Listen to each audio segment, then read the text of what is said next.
Hello दोस्तों, welcome to toppers तक। आज की क्लास में क्लास 10th की एक बार मैथ से स्टार्ट करते हैं। आपके बोर्ड्स आने वाले हैं और 10th में हम स्टार्ट कर रहे हैं ट्रिग्नोमेट्री। ठीक है मेरे भाई, ये 10th का आपका पहला चैप्टर है। उन स्टूडेंट्स के लिए जो पढ़ चुके हैं उनके लिए एक बार रिवाइज हो जाएगा, और जो अभी तक इनका बेसिक एकदम कमज़ोर है या वो मतलब अभी उनका तैयार नहीं, उनके लिए बहुत इंपॉर्टेंट मौका है कि आप इसको एकदम बेसिक से पढ़ सकते हैं। एवरी क्वेश्चन कराए जाएंगे एनसीईआरटी बेस के। ठीक है मेरे भाई, आप प्रीवियस ईयर के एक दो साल के क्वेश्चन अगर आप देखें, जब से एनसीईआरटी बुक आपके पास लगी हुई है तब से आप देखेंगे कि अधिकतर क्वेश्चंस आपके एनसीईआरटी बुक से ही पुट अप हो रहे हैं। तो इसलिए मैंने एनसीईआरटी बुक चूज़ करा है। और एनसीईआरटी बुक हर एक स्टेट, चाहे आप यूपी की बात करें, बिहार की बात करें, राजस्थान की बात करें, मतलब एवरी स्टेट्स में एनसीईआरटी बुक ही आपकी प्रेफर करी जा रही है, हर एक स्कूल में लगाई जा रही है। ठीक है मेरे भाई, देखिए क्लास 10th की आज क्लास स्टार्ट करते हैं। देखो क्लास 10th में पहली क्लास है आपकी ट्रिग्नोमेट्री की। ट्रिग्नोमेट्री इसके नाम से ही स्पष्ट है कि ट्रिग्नोमेट्री, देखो ट्राई मतलब होता है तीन, हिंदी में भी देख सकते हो त्रि मतलब तीन हो जाएगा। गोनो मतलब हो जाए कोण या एंगल, देखो कोण लिखा हुआ है हिंदी में। मेट्री मतलब क्या होता है मापन। मिति मतलब क्या हो जाएगा आपका मापन, मतलब कि तीन भुजाओं से बनी आकृतियों का मापन ही क्या कहलाएगा आपका ट्रिग्नोमेट्री कहलाएगा। ठीक है मेरे भाई, इसमें कोई दिक्कत आपको नहीं है। अच्छा, अगर हम ट्रिग्नोमेट्री स्टार्ट करते हैं तो सबसे पहले और सबसे बेसिक चीज़ आपको बताई जाती है कि एक समकोण त्रिभुज लिया जाता है। ठीक है, इसमें आपको कोई दिक्कत नहीं होगी। ये आपका क्या हो गया, एक समकोण त्रिभुज हो गया जिसका एक एंगल आपका क्या हो जाएगा 90 डिग्री का होगा। ठीक है मेरे भाई, ये आपका क्या हो गया, एक समकोण त्रिभुज हो गया अगर ये एंगल थीटा है तो। ठीक है मेरे भाई, ऐसे भी आप देख सकते हैं, अगर आप नीचे खड़े हुए हैं, आप किसी मीनार को देख रहे हैं ऊपर, ठीक है छत पर देख रहे हैं, तो वो आप एजम्पशन के थ्रू बना सकते हैं कि वो 90 डिग्री एक समकोण त्रिभुज बनाएगा। ठीक है मेरे भाई, अगर आप कहीं छत पर खड़े हैं, आपके पिताजी आए तो आपको छत पर से पिताजी को देखेंगे तो वो भी आप एजम्पशन के थ्रू समकोण त्रिभुज बना सकते हैं। ठीक है मेरे भाई, इसमें आपको कोई दिक्कत नहीं है। अच्छा, अब ट्रिग्नोमेट्री अगर हम पढ़ रहे हैं तो एक समकोण त्रिभुज आपका हो गया। अगर मैं इसको नाम दे देता हूँ ए, ये आपका हो गया बी और ये आपका हो गया सी। ठीक है मेरे भाई, अच्छा देखिए इसमें होता यह है कि 90 के सामने जो भुजा आपकी होती है, 90 डिग्री के सामने वाली भुजा, 90 डिग्री के सामने वाली भुजा, ये क्या कहलाएगी आपका कर्ण कहलाएगी। ठीक है मेरे दोस्तों, क्या कहलाएगी, कर्ण कहलाएगी। और थीटा जो एंगल आपका बन रहा है, थीटा आपने लिया है तो थीटा के सामने वाली भुजा क्या कहलाएगी आपकी, लंब कहलाएगी। ठीक है दोस्तों, इसमें आपको कोई दिक्कत नहीं है। 90 के सामने वाली भुजा कर्ण, थीटा के सामने वाली भुजा लंब। तो आप जानते हैं कि जो नीचे होता है उसे वैसे भी आधार का नाम दिया जाता है, बेस का नाम दिया जाता है। ठीक है मेरे भाई, ये आपका क्या हो जाएगा, आधार हो जाएगा। जो इंग्लिश वाले बच्चे हैं उनके लिए हाइपोटेनस, लंब आपका हो जाएगा परपेंडिकुलर और आपका आधार हो जाएगा बेस। इसमें कोई दिक्कत नहीं है। ठीक है, अच्छा एक ही चीज़ आपको समकोण त्रिभुज में याद रखनी है कि 90 के सामने वाली भुजा हमेशा क्या होगी दोस्तों, कर्ण होगी। थीटा के सामने वाली भुजा हमेशा क्या होगी, लंब होगी। और नीचे जो थीटा के साथ वाली एंगल बना रही है उसे क्या कहेंगे, आधार बनेंगे। आधार बनेगी आपकी। ये चीज़ आपको एकदम प्रेफर एकदम बाई हार्ट याद होना चाहिए, इसमें कोई दिक्कत ना हो। ठीक है, अगर इतनी चीज़ें आप समझ लिए हैं तो एक आपका प्रमेय आता है जिसे आप कहते हैं पाइथागोरस का प्रमेय, पाइथागोरस थ्योरम।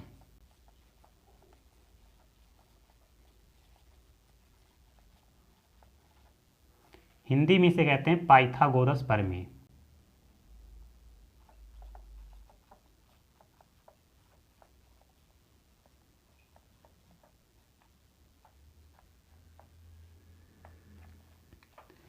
देखिए दोस्तों, पाइथागोरस प्रमेय, ठीक है, पाइथागोरस आपके एक मैथमेटिशियन थे, गणितज्ञ थे। उन्होंने कहा कि जो आपका कर्ण का स्क्वायर होगा, भुजा आपकी कर्ण है, कर्ण का स्क्वायर होगा वो लंब के स्क्वायर प्लस आधार के स्क्वायर के योग के क्या होगा, बराबर होगा। उन्होंने क्या कहा, उन्होंने कहा कि जो आपका कर्ण का स्क्वायर होगा, आपकी भुजा क्या है 90 के सामने वाली भुजा कर्ण। ठीक है, तो कर्ण का आपका जो स्क्वायर है, कर्ण का आपका जो स्क्वायर है वो बराबर होगा लंब के स्क्वायर के,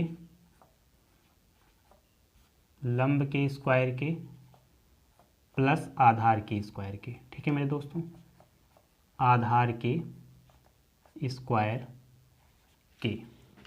अच्छा, इससे इन्होंने क्या प्रूफ करना चाहा, इससे इन्होंने प्रूफ करना चाहा, देखो इसमें आप समझ भी सकते हैं। उनका मानना था कि देखो जो आपका कर्ण का स्क्वायर है, कर्ण है, कर्ण का स्क्वायर वो बाकी दोनों भुजाओं के योग के बराबर होना चाहिए। ठीक है, बाकी दोनों भुजाओं के वर्ग के योग के बराबर होना चाहिए। इसका मतलब ये होगा कि उन्होंने कर्ण को सबसे बड़ा भुजा माना। आप कहेंगे कैसे? देखो, अगर दो भुजाओं का वर्ग करने पर कर्ण आ रहा है, देखो दो भुजाओं का आप जब वर्ग करेंगे उसका योग करने पर क्या आ रहा है? कर्ण आ रहा है, तो इसका मतलब आपका कर्ण सबसे बड़ी भुजा होगी। ठीक है मेरे भाई, नहीं समझ में आया? अभी क्वेश्चन करते हैं तब भी समझ में आएगा। इसका मतलब क्या हो गया? मैंने जो आपको बताया कि कर्ण क्या होगा? हमेशा सबसे बड़ी भुजा होगी। ठीक है, कैसे? अभी देखो, जैसे मैं आपसे कहता हूँ ये आपका एक क्या है? राइट एंगल ट्रायंगल है, समकोण त्रिभुज है। ठीक है, ये आपका क्या है? 90 डिग्री है। अगर मैं आपसे कहता हूँ कि ये क्या है? आपका 12 और ये आपका क्या है? 5 है। आपको कर्ण बताना है अगर ये क्या है? थीटा है तो। ठीक है, कर्ण के आपके फॉर्मूले के अकॉर्डिंग, फॉर्मूला आपका यही है, कर्ण का स्क्वायर बराबर लंब का स्क्वायर प्लस आधार का स्क्वायर।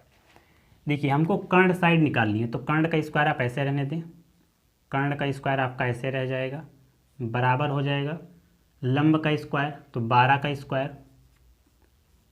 प्लस का आपका क्या हो जाएगा? 5, मतलब आधार का स्क्वायर 5 का स्क्वायर। ठीक है मेरे भाई, कर्ण की अगर आप बात करेंगे तो कर्ण का स्क्वायर बराबर आपको 12 बटे में 144 प्लस 5 पचे 25, तो कर्ण का स्क्वायर आपका कितना हो जाएगा? 144 प्लस 25 169, तो कर्ण का स्क्वायर आपका कितना आ गया मेरे दोस्तों? अंडर रूट 169, और 169 का अंडर रूट में आप कैसे लिखेंगे? 13। तो आपका इसका मतलब कर्ण की आपको जो भुजा है कितना आ गई मेरे दोस्तों? 13 आ गई। मतलब ये कितना हो गया? 13 हो गया। ठीक है, कोई बात, कोई तकलीफ, कोई प्रॉब्लम नहीं। फिर मैं आपसे एक क्वेश्चन करता हूँ, अगर ये आपका राइट एंगल ट्रायंगल है, ठीक है, राइट एंगल ट्रायंगल है अगर आपका ये आपकी भुजा 90 डिग्री है, कोई दिक्कत इसमें नहीं है, ये आपका थीटा है अभी। ठीक है, अगर ये भुजा आपकी कितनी हो जाएगी? 5 हो जाती है, ये भुजा 4 हो जाएगी, तो आपको आधार बताना है। मतलब कर्ण आपका कितना हो गया? 5 हो गया, लंब आपका कितना हो गया? 4 हो गया, बेस आपको बताना है। तो इसमें भी कोई दिक्कत नहीं है। आप जानते हैं कर्ण का स्क्वायर 5 होता है, मतलब 5 दिया गया तो 5 का स्क्वायर होगा, बराबर लंब का स्क्वायर दिया गया 4 का स्क्वायर, तो 4 का स्क्वायर हो गया, और प्लस का आधार आपको निकालना है तो आप आधार का स्क्वायर कर सकते हैं, कोई दिक्कत नहीं है। 5 का स्क्वायर 25। अच्छा देखो यहाँ पर 4 का स्क्वायर दिएगा, आप पक्षांतर करना जानते हैं, इधर आएगा माइनस हो जाएगा, 4 चौके 16, मतलब 16 का स्क्वायर कितना हो गया? 4 का स्क्वायर कितना हो गया? 16, बराबर कितना हो जाएगा आपका? ए स्क्वायर।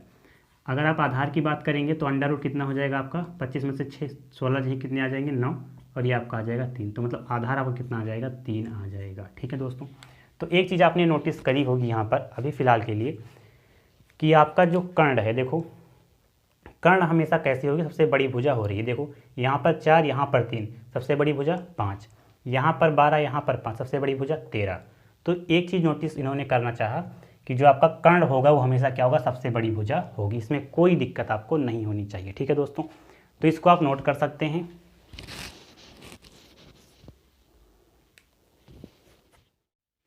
आइए दोस्तों कुछ क्वेश्चंस और देखते हैं। अगर मैं आपसे कहता हूँ ये आपका क्या हो जाएगा? पाइथागोरस पे, क्योंकि आपके क्वेश्चन आएंगे, जरूर आएंगे, कोई दिक्कत इसमें नहीं है, आएगा जरूर। ठीक है, ये अगर आपका कितना है? 90 डिग्री है। ठीक है, अगर मैं आपसे कहता हूँ ये 5 दिया गया है, ये 7 दिया गया है, तो आपको कर्ण आपको बताना है, कर्ण आपको बताना है। ठीक है, तो देखिए इसमें कोई दिक्कत आपको नहीं करना। कर्ण का स्क्वायर आप जानते हैं, देखो यहाँ पर कर्ण को हम कैसे लिखते हैं? कर्ण का स्क्वायर बराबर आपका कितना हो जाएगा? लंब का स्क्वायर, तो 7 का स्क्वायर आपका लिख सकते हैं, कोई दिक्कत नहीं है, आधार का स्क्वायर 5 का स्क्वायर। आगे देखिए आपका कर्ण का स्क्वायर बराबर कितना हो जाएगा? 7 7 49, 5 पंजे 25, तो आपका कर्ण का स्क्वायर कितना हो जाएगा? देखो 9 5 14, 4 2 6 4 3 7, तो 74। ठीक है, दोनों को आप योग करेंगे 74, मतलब कर्ण आपका कितना हो गया? Under root 74। अब ये परफेक्ट स्क्वायर नहीं है, ठीक है, परफेक्ट स्क्वायर नहीं है, तो आप ऐसे ही छोड़ सकते हैं। कर्ण कितना आ जाएगा? Under root 74। आप इसको और सॉल्व करके देख सकते हैं, कोई दिक्कत नहीं है। ठीक है, अगर आप इतना भी छोड़ सकते हैं तो कोई इसमें प्रॉब्लम, कोई तकलीफ आपको नहीं होगी। अब अगर मैं आपसे कहता हूँ कुछ क्वेश्चन और देख लेते हैं। ठीक है, इस पर क्योंकि आपको बेस क्वेश्चन बहुत ज़रूरी है प्रैक्टिस करना। देखो अगर मैं आपसे कहता हूँ ये कितना हो गया आपका? ये आपका मान लेते हैं ये आपका हो गया 12। अगर ये 12 है और ये आपका 3 है, ठीक है, तो आपको आधार बताना है। ज़रूरी नहीं है कि आपको ट्रिपलेट ही मिले, जैसे 3 4 5 का ट्रिपलेट आराम से निकल जाएगा, 13 मतलब 13 12 5 का ट्रिपलेट आराम से निकल जाएगा। ऐसा भी हो सकता है कि आपको वो रूट में ही आंसर में, जैसे यहाँ पर देखो रूट में आंसर मिला था आपको, इसी प्रकार से यहाँ पर भी ऐसे मिल सकता है। तो आप बेसिक बातें जानते हैं कि कर्ण का स्क्वायर मतलब 12 का स्क्वायर बराबर कितना हो जाएगा, लंब का स्क्वायर मतलब 3 का स्क्वायर और प्लस का बेस का स्क्वायर, ठीक है, आधार का स्क्वायर लिख सकते हैं, ए आप लिखिए या बी लिखिए। तो 12 बटे में 144 आपका हो जाएगा, 3 तिहाई 9 माइनस का यहाँ पर 9 कर सकते हैं, बराबर आप कितना हो जाएगा बेस का स्क्वायर। अगर मैं आपसे बी का निकालूँ तो कितना हो जाएगा, देखो ये आपका आ जाएगा 135, अंडर रूट कितना हो जाएगा आपका 135, ठीक है, 135 5 40 और 4 44, ठीक है। तो बेस आपका कितना आ जाएगा अंडर रूट कितना आ जाएगा 135, ठीक है। तो पाइथागोरस पर इस टाइप के सवाल आप कर सकते हैं, इसमें कोई दिक्कत नहीं है। अगर आपसे कर्ण पूछता है तो दोनों का वर्ग का स्क्वायर जोड़ दो, आ जाएगा। अगर आपसे क्या पूछता है, लंब पूछता है, तो आपको कर्ण में से आपका आधार घटाना पड़ेगा, तो आपका लंब आएगा, ठीक है, स्क्वायर करने के बाद। अगर आपसे आधार पूछता है, सेम प्रोसेस जैसे मैंने यहाँ पर किया, आपको माइनस करना पड़ेगा। तो पक्षांतर वगैरह आप करना जानते होंगे, ये मान के मैं चलता हूँ। 8वीं क्लास में तो आपने 7वीं क्लास में ये सब चीज़ें पढ़ी होगी, ठीक है। तो इसको भी आप नोट कर सकते हैं, क्वेश्चन हैं आपके इस बेस पर।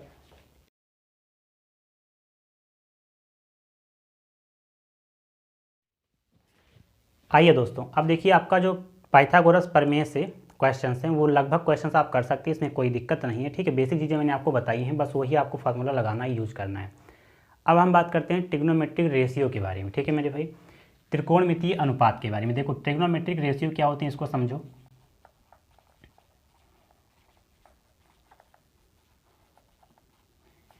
हिंदी में से कहेंगे त्रिकोणमितीय अनुपात।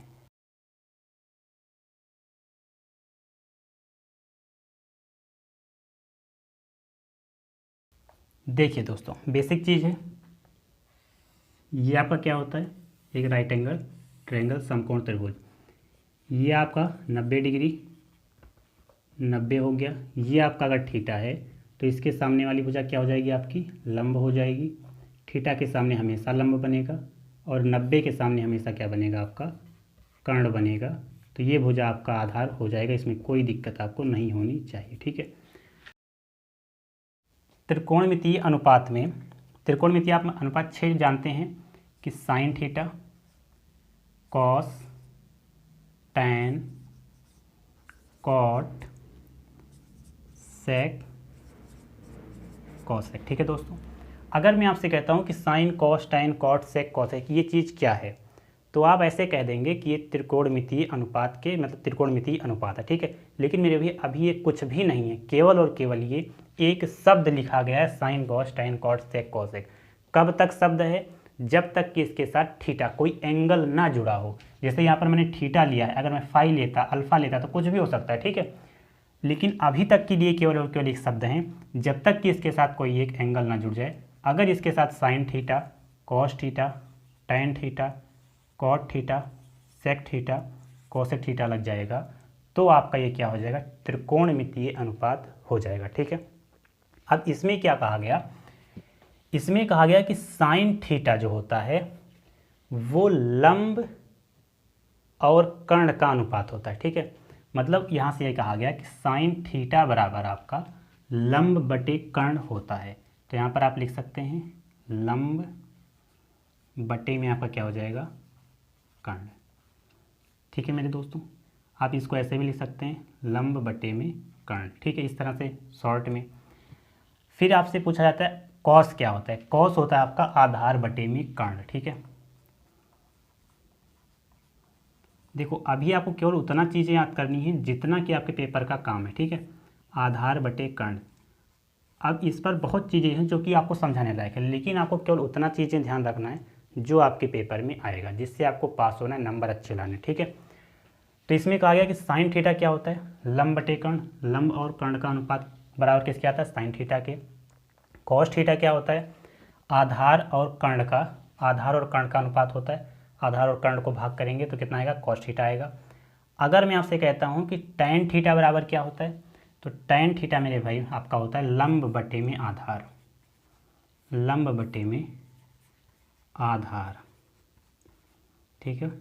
इसको आप लंब को L बटे में आधार को A लिख सकते हैं, आधार को आप A बटे में K लिख सकते हैं, कर्ण, ठीक है।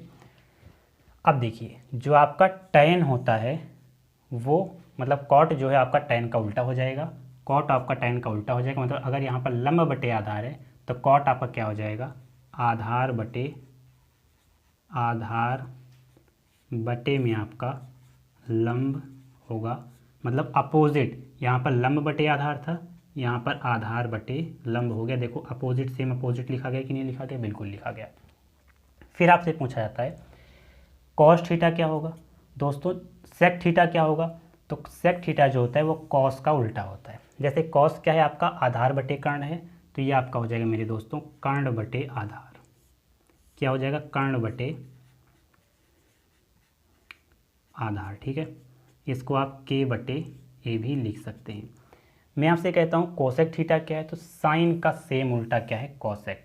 तो साइन क्या है आपका, लंब बटे कर्ण, तो ये आपका हो जाएगा कर्ण बटे लंब, कर्ण बटे, ये बहुत इम्पॉर्टेंट चीज़ है, कर्ण बटे लंब आपके पेपर के लिए।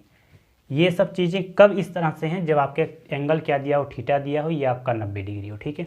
तो आप देख सकते हैं साइन थीटा लंब बटे कर्ण, कॉस थीटा आधार बटे कर्ण, टेन थीटा लंब बटे आधार, कॉट थीटा सेम इसी का अपोजिट, सेक थीटा कॉस का अपोजिट, कॉसेक थीटा साइन का अपोजिट है, ठीक है। इतनी चीज़ें आप नोट कर लीजिए, उसमें कुछ कोई ट्रिक कोई कॉन्सेप्ट नहीं लगाना है, केवल और केवल आपको याद करना है, रट्टा मार लेना केवल बस, ठीक है।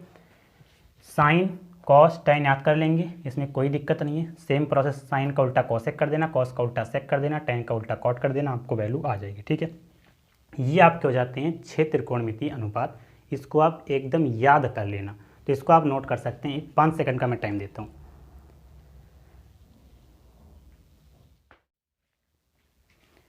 आइए दोस्तों, आशा करता हूँ आपने ये चीज़ें आपने नोट किया होगा, बहुत इंपॉर्टेंट चीज़ है, ठीक है। अब देखो इसी के बेस पे जो मैंने अभी आपने लिखा है त्रिकोणमितीय रेशियो, इसी पर आपके बहुत सारे क्वेश्चंस आते हैं और आएंगे जरूर, ठीक है। अब देखो इसमें आपको क्वेश्चंस में क्या कहा जाएगा, क्वेश्चन में आप जानते हैं ये लंब हो गया, ये आधार हो गया और ये कर्ण हो गया, इतनी चीज़ें तो आपको पता है, बेसिक चीज़ें हैं, ठीक है। दोस्तों मैं आपसे कहता हूँ ये क्या है आपका 13 हो गया, ये आपका 12 हो गया और ये आपका क्या हो गया 5 हो गया। अगर ये एंगल थीटा है तो यहाँ पर बहुत विशेष चीज़ ध्यान रखनी है कि एंगल क्या कह रहा है। एंगल अगर ये थीटा है तो ये 13, ये 12, ये 5, ठीक है। मैं आपसे पूछता हूँ कि साइन थीटा बराबर क्या होता है, तो साइन थीटा आप तुरंत दिमाग लगाएंगे कि लंब बटे कर्ण होता है। तो लंब क्या हो गया आपका, लंब हो गया 12 और कर्ण हो गया 13, तो मतलब 12 और बटे में 13 आपका। ऐसे क्वेश्चन आपको ऐसे सॉल्व करना है, कोई दिक्कत नहीं है। ऐसे ऐसे एक नंबर में क्वेश्चंस आपके आते हैं, ठीक है। आपको कर्ण की वैल्यू देगी, लंब की वैल्यू दे दी जाएगी, आधार की वैल्यू दे दी जाएगी। आपसे कहा जाएगा कि आपको साइन थीटा की वैल्यू बताइए, कॉट थीटा की वैल्यू बताइए, टेन थीटा की वैल्यू बताइए, सब आपको ऐसे ही लेकर लगाना है, ठीक है। मैं आपसे कहता हूँ कॉस थीटा की वैल्यू बताइए, तो आप जानते हैं कॉस थीटा क्या होता है आपका आधार बटे कर्ण, तो आधार 5 कर्ण 13, तो आपका कितना हो जाएगा 5 बटे में 13, ठीक है, कोई दिक्कत परेशानी नहीं है। टेन थीटा आप जानते हैं लंब बटे आधार, मतलब 12 बटे में 5, 12 बटे में आपका 5 हो गया, ठीक है। अब आपको टेंशन नहीं लेना है, कैसे, आप जानते हैं कि साइन थीटा क्या होता है, उल्टा होता है। कॉसेक थीटा क्या होता है, साइन थीटा का उल्टा होता है, या साइन थीटा आप कह सकते हैं कॉसेक थीटा का उल्टा होता है। आपको जो दोनों बातें सेम है, आगे पीछे कर सकते हैं, साइन थीटा का उल्टा कॉसेक थीटा उल्टा साइन थीटा, ठीक है। इस तरह से आप कह सकते हैं, कोई दिक्कत इसमें नहीं है।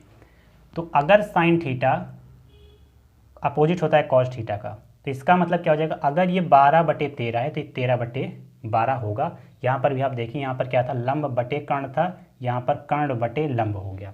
तो सेम अपोजिट चीज़, अगर ये 12 13 है तो कितना हो जाएगा आपका, कितना हो जाएगा 13 बटे 12। नहीं विश्वास है, आइए मैं आपसे कहता हूँ कॉसेक थीटा बताइए। कॉसेक थीटा क्या होता है आपका, कर्ण बटे लंब। आइए कर्ण कितना है आपका 13, लंब कितना है 12, तो 13 बटे 12 हो गया कि नहीं हो गया, आप कहेंगे बिल्कुल हो गया। मैं आपसे कहता हूँ सेक थीटा बताइए। सेक थीटा क्या होता है, आपको वैसे भी देख सकते हो यार, कर्ण है आधार है, लेकिन अब यहाँ पर ये चीज़ें लिखी हुई हैं तो आपको तुरंत आप पलट देंगे, लेकिन या आप यहाँ से देख लेंगे तो आप कर सकते हैं। लेकिन अगर आपको 6 त्रिकोणमितीय अनुपात दे दिए जाएँ, 3 आप 3 पता कर लेंगे, तो जल्दी के लिए आप तीनों को पलट दीजिए, आप तीनों आप निकाल सकते हैं, उसमें कोई दिक्कत नहीं है, कॉट का, सेक का, कॉसेक का, ठीक है। तो अगर मैं आपसे कहता हूँ सेक थीटा बराबर क्या हो जाएगा, तो कर्ण बटे आधार, तो कर्ण आपका कितना है 13 और आधार कितना है 5, तो 13 बटे आपका 5 हो जाएगा, 13 बटे 5। यहाँ से भी आप देख सकते हैं कॉस थीटा क्या था 5 बटे 13 उल्टा देखो 13/5, ठीक है, कोई दिक्कत नहीं है। मैं आपसे कहता हूँ कॉट थीटा बताइए, आधार बटे लंब, आधार क्या है 5, लंब क्या है 12, तो 5/12 आपका हो गया। tan से आप देख लो, चेक कर लो tan का उल्टा है कि नहीं है। अगर यहाँ पर tan 12/5 है तो कॉट क्या आपका 5/12 है। तो इस तरह से आपको ट्रिग्नोमेट्री रेशियो निकालने हैं। किसी भी आपको कोई भी ट्रायंगल मिल जाए, कोई भी रेशियो मिल जाए और कोई भी आपको नंबर मिल जाए तो आप इस तरह से निकाल सकते हैं, ठीक है। लेकिन यहाँ पर एक चीज़ और फंस जाती है, आपको रटाया जाता है कि ये आपका थीटा है, ये आपका 12 है, ये आपका 13 है, ये आपका 5 है, ठीक है, त्रिकोणमितीय रेशियो निकालो। लेकिन क्वेश्चन ये जरूरी नहीं कि आपको ये एंगल थीटा मिल जाए, ठीक है। क्या पता एग्जामिनर आपका ये तो 90 है, लेकिन ये थीटा जो आपका एंगल है, ये थीटा आपका क्या हो जाए, यहाँ हो जाए, ठीक है। लेकिन दोस्तों फिलहाल के लिए अगर मैं बात करता हूँ कि अगर ये थीटा हो गया तो अब आपके जितने मामले हैं ना, ये रेशियो सब डिफरेंट आ जाएंगे।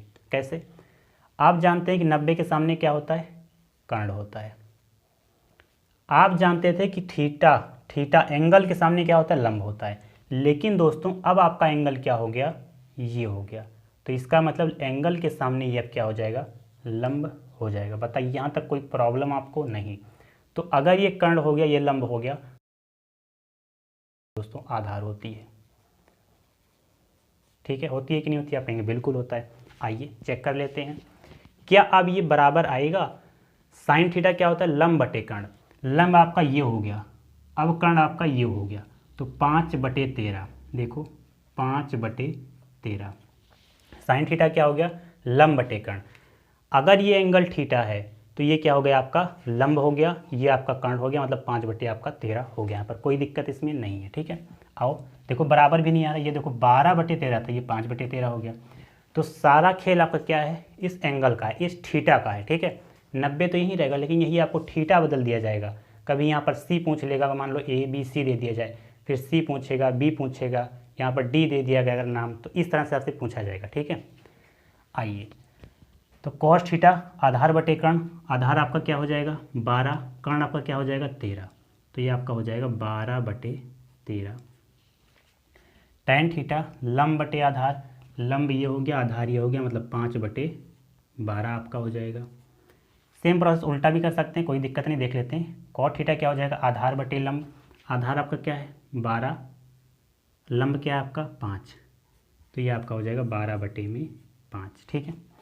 सेक थीटा क्या हो जाएगा आपका, सेक थीटा कर्ण बटे आधार, तो कर्ण आपका 13 है, आधार आपका 12 है, तो 13/12। और अगर मैं आपसे कहता हूँ कोसेक थीटा, तो कर्ण बटे लंब, तो कर्ण आपका ये हो गया, लंब आपका हो गया, ये हो जाएगा आपका 13/5। चेक कर सकते हैं। साइन थीटा कितना था 5/13, तो कोसेक थीटा 13/5। सेम उल्टा है कि नहीं उल्टा है, बिल्कुल है।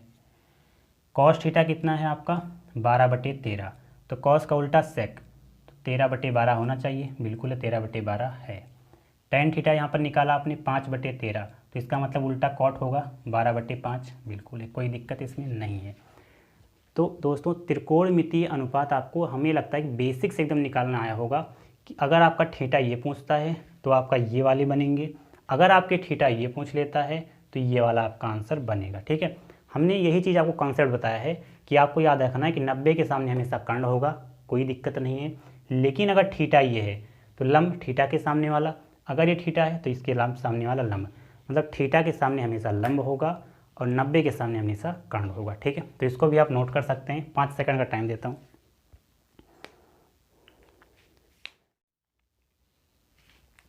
आइए दोस्तों, दो बातें आपको बताना चाहूँगा। जैसे मैंने आपसे कहा कि साइन का उल्टा कॉसेक होता है, कॉस का उल्टा सेक होता है, टैन का उल्टा कॉट होता है। होता कैसे इसको भी देख लो। देखो पहले मैं लिखता हूँ फिर समझाऊंगा, ठीक है।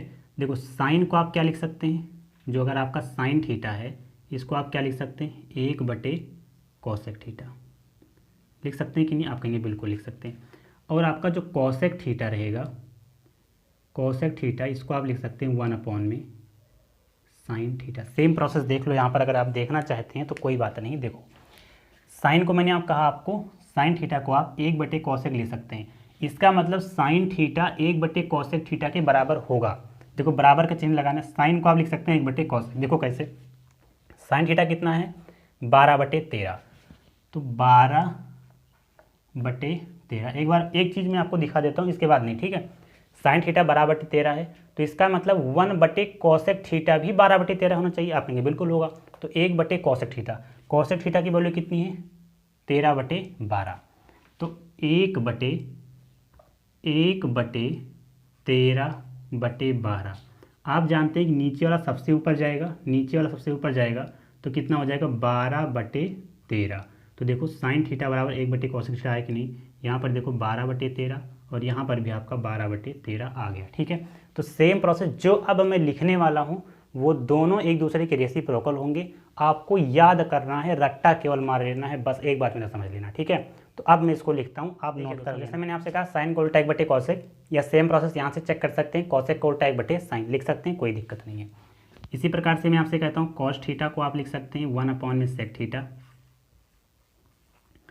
और आप sec थीटा को 1/cos थीटा लिख सकते हैं, ठीक है।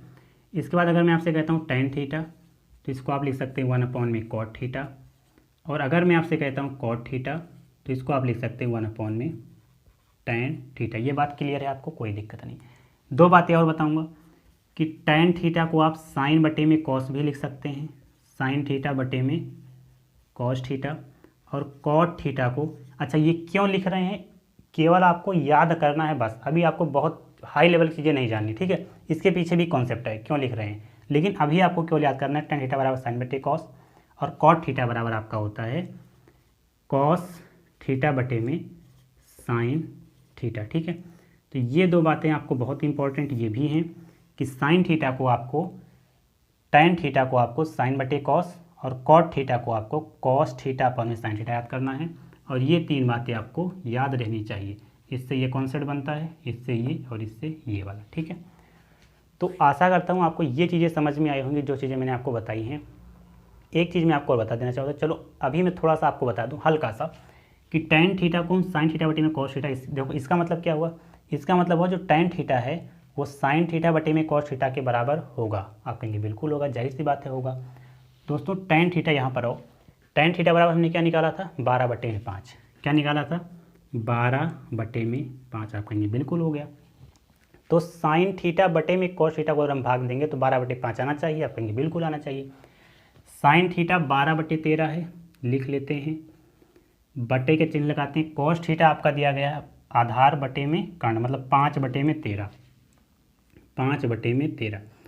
अच्छा ये चीज़ तो जानते हैं हम ना, 13 से 13 कैंसिल हो जाता है, आप कहेंगे बिल्कुल। नीचे वाला सबसे ऊपर तो 12 एकम 12, बीच वाला बीच के साथ 5 एकम 5, तो 12/5 यहाँ भी, 12/5 यहाँ भी। तो आप देख सकते हैं tan थीटा बराबर साइन बटे कॉस हम लिख सकते हैं, और cot थीटा बराबर आपका कॉस बटे साइन भी हम लिख सकते हैं, इसमें कोई दिक्कत आपको नहीं होनी चाहिए, ठीक है। तो नोट कर लें अभी से आप। तो आशा करता हूँ मेरे भाई आपको ये चैप्टर, मतलब आज का जो बेसिक चीज़ें थी ट्रिग्नोमेट्री का, ये आपको समझ में आया होगा। कल की क्लास में हम जो आपका एक्सरसाइज 8.1 है, 8.1, ठीक है, NCERT पूरा मैं लेकर चल रहा हूँ। एक्सरसाइज 8.1 का जो बेसिक चीज़ था, इंट्रोडक्शन पार्ट, जितना इस पे मतलब इस एक्सरसाइज के लिए जितना इनफ था उतना मैंने आपको बता दिया है, इंट्रो पार्ट। अब हम स्टार्ट करेंगे एक्सरसाइज 8.1 कल की क्लास में, ठीक है। आशा करता हूँ आपको जितनी थ्योरी मैंने आपको बताई ये समझ में आया होगा। देखो ये सब चीज़ें कोई लिख के नहीं बताता, लेकिन मैंने आपको हर एक चीज़ बताया जिससे आप नोट कर लें और रिवीजन में आपको कोई दिक्कत ना हो, ठीक है। क्वेश्चन हम बहुत जल्दी से सॉल्व करेंगे जिससे आपके हर एक टॉपिक लगभग हो जाएँ, और कम से कम 8 चैप्टर तो मेरा 2 महीने में कंप्लीट कराऊंगा। अगर और टाइम मिलता है तो मैं आपको और चीज़ें प्रोवाइड कराऊंगा, ठीक है। इसमें आपको कुछ सॉल्व पेपर्स भी मिलेंगे, प्रीवियस ईयर के क्वेश्चन सॉल्व मैं कराऊंगा, और कुछ अपनी तरफ से जो क्वेश्चंस इंपॉर्टेंट है वो भी मैं कराने वाला हूँ, ठीक है। बस आपको करना क्या है, अगर आप चैनल पर नए, चैनल को सब्सक्राइब कर लेना है, स्कूल के दोस्तों के साथ जरूर शेयर करना जिससे वो भी आएँ। तो 8 बजे शाम को आपको सभी दोस्तों को आना रहेगा, डेली का डेली, ठीक है मेरे दोस्तों। तो आज के लिए मेरे भाई बस इतना ही। अगर आप चैनल पर नए, चैनल को सब्सक्राइब कर देना। कमेंट बॉक्स में आप जरूर बताना आपको आज का लेक्चर कैसा लगा, ठीक है, जिससे मुझे मोटिवेशन मिलेगा तो मैं आपको रेगुलर वीडियो प्रोवाइड करा पाऊंगा, ठीक है दोस्तों। वीडियो को लाइक कर देना, चैनल को सब्सक्राइब कर देना। Thank you so much for watching, please subscribe the channel and press the bell icon for daily notification. I will meet you next session. Thank you मेरे भाई।